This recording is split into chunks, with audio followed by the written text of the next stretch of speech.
বন্ধুরা, শুভরাত্রি। আজকে বানিয়েছি তালের পরোটা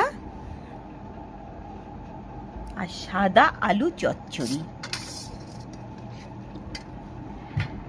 তালটা কিন্তু আমাদের ফ্ল্যাটের পাশের পাঁচিলে যে তাল হয়েছিল সেই তালটা আমাদের একজন পেরেছিল, সে আমাদের দুটো পাঠিয়ে দিয়েছে। সেই তালেরই পরোটা করেছি। সারাদিন আমি সময় পাইনি তাল চাঁচার, আমার মেয়ে তালটা চেঁচে দিয়েছিল। আর এসে ইচ্ছে করলো আলুর চচ্চড়ি, সাদা আলুর চচ্চড়ি আর পরোটা বানালাম।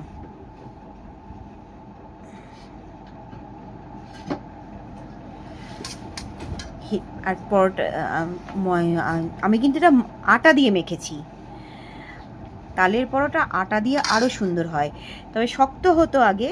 এখন ময়ান হিসাবে একটু সাদা তেলও দিয়েছি, আর তাতে একটু চিনি দিয়েছি, তাই মিষ্টি মিষ্টি দারুণ খেতে হয়েছে। Good night friends.